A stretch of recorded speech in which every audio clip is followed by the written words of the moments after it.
વલસાડ જિલ્લાના અંતરિયાળ ગામોમાં વિકાસના દાવાઓની પોલ ખોલતી તસવીરો। કપરાડા તાલુકાનું મોટી પલસાડ ગામ, જ્યાં ચોમાસામાં સૌથી વધુ વરસાદ પડે છે અને જેને ગુજરાતનું ચેરાપુંજી કહેવામાં આવે છે, એ જ ગામના લોકો આજે ઉનાળાની કાળઝાળ ગરમીમાં પાણીના એક એક ટીપા માટે તરસી રહ્યા છે। અહીંના બે ફળિયાની મહિલાઓ પોતાના જીવના જોખમે 45 ફૂટ ઊંડા કૂવામાં ઉતરીને પાણી ભરવા મજબૂર બની છે।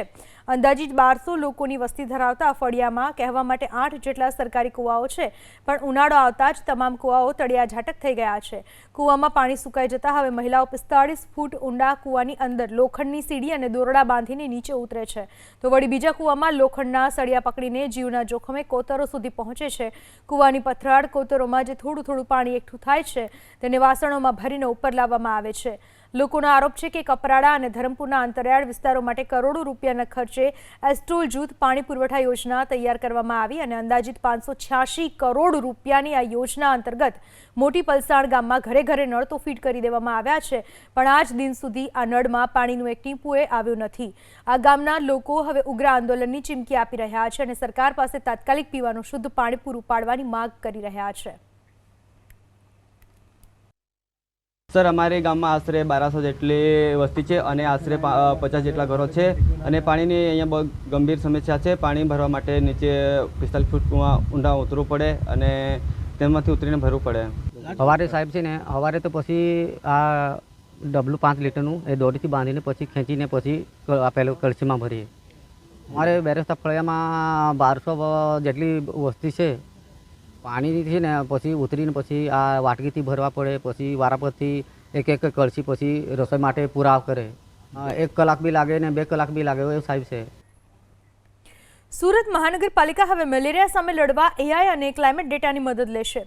નેશનલ ઇન્સ્ટિટ્યૂટ ઓફ હેલ્થ પ્રાયોજિત મેલેરિયા ટ્રાન્સમિશન માટે થર્મલ સ્ટેબિલિટી રેટિફાઈડ પ્રોજેક્ટની સમીક્ષા માટે મંગળવારે મ્યુનિસિપલ કમિશનરના અધ્યક્ષસ્થાને વાર્ષિક બેઠક યોજાઈ।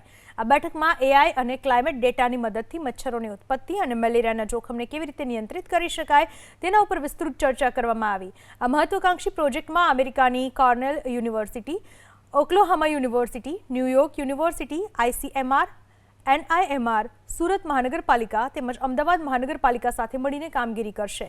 પ્રોજેક્ટ અંતર્ગત hyper local climate risk assessment કરવામાં આવશે, એટલે કે શહેરના ચોક્કસ વિસ્તારોમાં માઇક્રો લેવલે તાપમાન અને ભેજનું પ્રમાણ કેટલું છે અને તે મચ્છરોની ઉત્પત્તિ ઉપર કેવી અસર કરે છે તેનું કોમ્પ્યુટર મોડેલિંગ અને એઆઈ દ્વારા સચોટ વિશ્લેષણ કરવામાં આવશે। અત્યાર સુધી મેલેરિયાના કેસ નોંધાયા બાદ જ આરોગ્ય વિભાગ દોડધામ કરતો હતો, પરંતુ હવે વાતાવરણના ડેટાના આધારે કયા ઝોનમાં જોખમ વધી રહ્યું છે તેની એડવાન્સ માહિતી મળી રહેશે, જેના કારણે હાઈ રિસ્ક વિસ્તારોને ટાર્ગેટ કરીને કામગીરી કરી શકાશે અને બિનજરૂરી ફોગિંગ તેમજ દવાના છંટકાવ પાછળ થતા સમય અને નાણાંનો વ્યય પણ અટકશે। એમાં સુરત છે કોસ્ટલ રિજિયન, એની અંદર હંમેશા મેલેરિયાના કેસીસમાં વધારો આપણને જોવા મળે। सूरत एनी पर काम करी रह्यु छे। धारो के वेक्टर डेन्सिटी क्या है, एटले जे मच्छरनी अंदर पेरासाइट होय ए डेन्सिटी क्या है, कया विस्तारमां मेलेरियाना वधारे केसीस आवे छे, गया वर्षे क्या आवेला हता, सोशियो इकोनॉमिक स्टेटस शुं छे लोकोनुं, अथवा कई जग्याए बांधकाम चाले छे ज्यां मच्छर उत्पन्न थवानी शक्यता छे, अथवा खाड़ीना किनारा होय, नदीना किनारा होय।